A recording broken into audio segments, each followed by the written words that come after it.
Jill, in the legal court, I don't know much, but I've seen Law and Order, and the Republicans are asking for all these courtroom rights that we know from TV shows, like the right to call witnesses and cross-examine, the right to discover the evidence that's going to be used against you, make objections. Is there any guaranteed right to that? No, I'm so glad you asked that question, because they are totally confused about our legal system. We have grand juries and we have trial juries. And the grand jury meets in secret.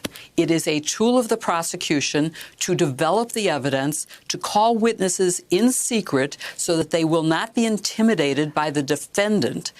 This is like asking President Zelensky, were you pressured when he's sitting next to the president on whom he is totally dependent for military aid?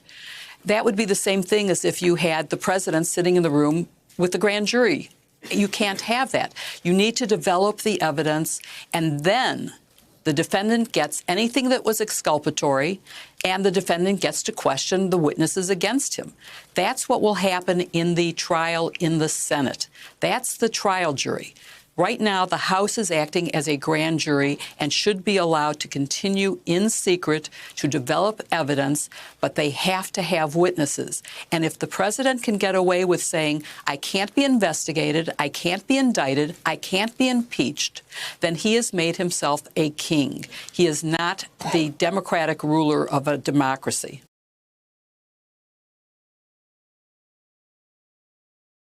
Hey there, I'm Chris Hayes from MSNBC. Thanks for watching MSNBC on YouTube. If you want to keep up to date with the videos we're putting out, you can click subscribe just below me, or click over on this list to see lots of other great videos.